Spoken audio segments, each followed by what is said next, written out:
Hello YouTubers, welcome back to our channel. Today we're going to make a quick video. I'm going to show you what the plumbers have done to install my washer.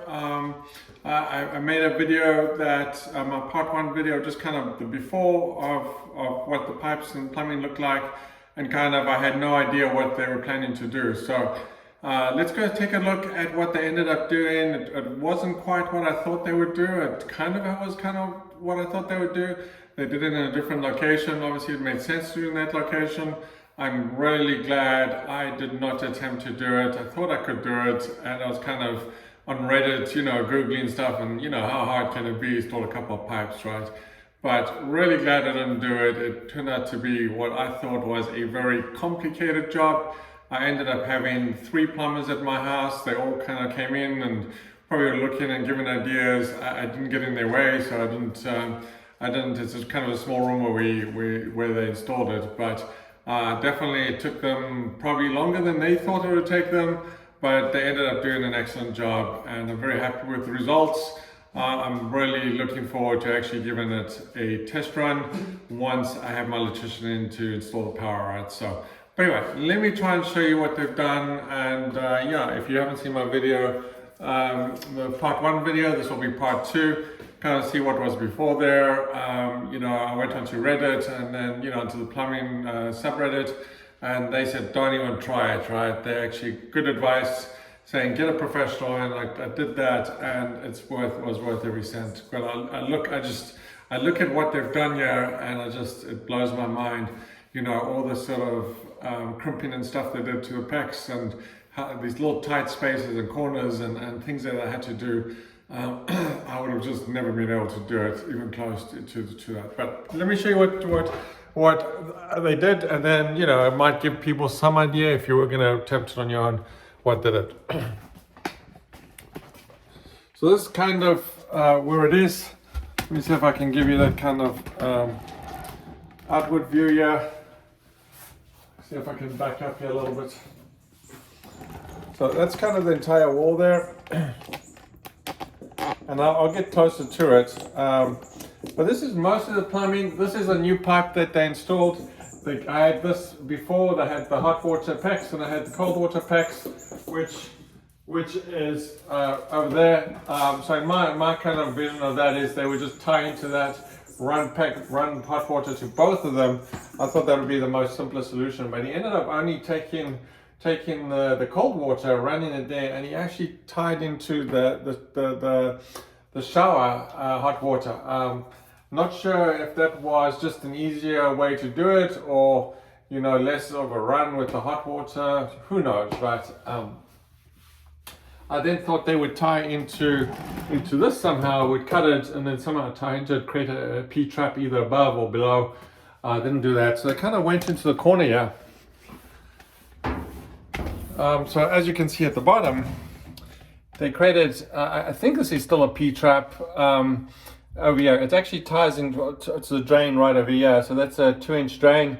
This is a 2-inch line there with the P-trap, which is 2 inches as well. So all of this pipe, the pipe from where the washer will drain into, this is a 1.5 inch.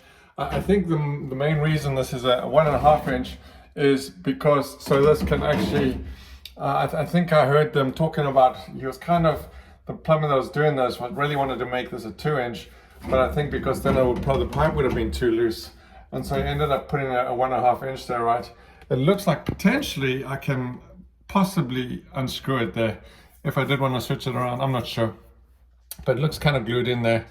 And then they tied into, I had a 2-inch drain here, like one of these clear out drains at the bottom. They got rid of that, obviously to tie into this drain here. And then they're putting I guess a 1.5 inch drain at the top here, which I'm not sure is going to be, probably not an issue. You can get a line in there, no problem, right? Probably easier if it was a 2-inch. Anyway, so the new stuff, yeah, this is kind of the same, except there was a 2-inch drain at the bottom here, or clear out. They took that out, they cut that out, put in this P-trap, which is this way into the drain, up into its 1.5 inch drain at the top here, right? And then in terms of the packs, see if I can show you this. Let me get the drain out the way here. So they put in this laundry box with some water arresters, which, you know, in case, so it doesn't cause the rattling of the, when washer and dryers typically will have, washing machines and dishwashers will have water arresters, because there's a lot of, I think, back and forth causing the pipes to rattle, so they want to kind of avoid that, right? And then there's got these kind of little, I guess, levers that'll turn on and off the water. You know, they've color coded them so you know that that one's cold, which is correct. This, I can see this coming from that direction. It's a cold water. And then this one, which I've actually just put, I actually put this, yeah, this actually got really hot. One thing I noticed when I ran the shower for not even long is this got really hot. So I'm not sure if that's a problem against the drywall. I think it's gonna be really close. I put some of this covering the A2 to keep the heat in, but also in case, you know, at one point, you know, maybe could cause a fire or something, right? But anyway, the shower's right behind it. There's hot water, so he tied right into that water somehow, or you know, somehow he tied into that. So this sort of looks kind of new. I can see kind of the copper things there. And then yeah, he put it in there. So we got, you know, the hot water, cold water. Hot water goes up to the top, to the back of the shower, instead of coming from the basin there, and cold water comes down to the bottom here. I actually put this strapping in here. I found this pipe was a little loose. Well, probably not a big deal once you put drywall in there, but I thought, you know, it's kind of back and forth. I was thinking if the water's kind of shaking it over time, maybe at the bottom here it might come loose at some point. So I just put that in there. No, it doesn't move. It's really solid. You know, just put extra strapping to hold these pipes in place. And then finally, the venting. This was the original venting for the shower, sorry, the basin.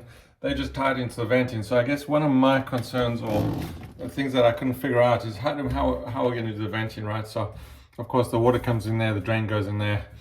The water comes in this side and also goes in there, but I guess at some point, you know, you're not going to be using the shower and the basin together. So this piece, yeah, I guess this area, yeah, will have air in it. It won't be completely blocked, of course, unless I guess something down here is blocking, and then it's not going to work. But anyway, so that's the vent stack, goes up to the roof, I guess. But anyway, this is kind of what they ended up doing. I'm very impressed and happy with the results. I mean, I can't say this pipe is super pretty, but it's not a big deal. It's a washer dryer. It's right next to a washer dryer. It does stick out quite a bit. I may end up cutting this back a little bit and seeing if I can put it right close to the wall, because it might actually take, I've got this double stack dryer. I can never change that. Anyway, I got this double stack dryer, and it's gonna means I'm gonna probably lose some space there. I want to try and get as close to the wall. We'll see how it turns out, if that's a problem. Otherwise I might end up cutting the back. I don't think that really makes a difference. I don't think it has to be that long. I guess they did it because the pipe on this thing is pretty long, right? And they didn't want to make it too short, I guess. Right? Anyway, there you go. I thought I'd show you. And then the other thing they did, which I was really surprised, I know we spoke about it, is they put a vent in the wall for me. I mean, I don't think plumbers normally did that. And when I spoke to him originally for the estimate, he kind of talked about it a little bit, but when I got the quote, he didn't actually quote me to do that. He actually forgot about it. But he ended up doing me a favor and doing that. I've asked him to kind of charge me for that. I want to pay him for his time. He did an awesome job, because a lot of work there. I was planning just to do it myself, but he did it. I'm glad he did, because I found a bunch of concrete on the outside, so he must have hit, I do have stucco on the outside, which is kind of like concrete, but I think he must have hit some additional concrete. It looked like it wasn't just stucco. But anyway, so I've got the venting done. I've got the venting done, and the hot and water, and the drain, which is the big deal. And now I just need to get the electrician in to put in some power for me. He came up with a really good idea as well. I saw 3 electricians, and only the last guy, who was actually the least expensive, surprisingly, suggested we come through. So instead of going through either the foundation, which is or coming over there by the vent, which will probably made it ugly. He said, why don't come in kind of in between the crack here, you know, maybe put a hole in the wall here so we can actually see what we're doing, and then bring the power down there and somehow get into the wall down here. So he was the only one that came up with that idea. So instead of trying to go through concrete, which who knows, it could be 8 inches of concrete and you still might not get through and you might hit rebar or something. So he said, come through the top here by the stucco down here. So I thought it was a good idea. Another two didn't suggest that at all, which was interesting. The first guy was really expensive. You know, he just, you know, I just thought he was over the top in terms of his pricing. And then the second guy, I really actually liked the second guy, but yeah, he seemed to, he was a little bit more expensive, at least $200 more expensive just to do the dryer power. And then I also want to create a sub panel upstairs, and you know, it'll be interesting to see what the cost from this electrician versus the other one. The second electrician wanted $3,000 to do that, which is kind of steep, but kind of expected to be in their price range. The first electrician wanted $4,000, so we'll see what the third one comes up with. But anyway, thank you for watching. I hope you found it useful. Please do hit the like button. Please do click on links in my description if you're looking for some parts or some tape or whatever. I do have some Amazon links. It does help out the channel. Please do subscribe. Please do share the videos. I'm trying to get this channel going, and then hopefully, you know, down the road I can make better, more valuable videos. Again, thanks for watching. If you stayed this long, appreciate it.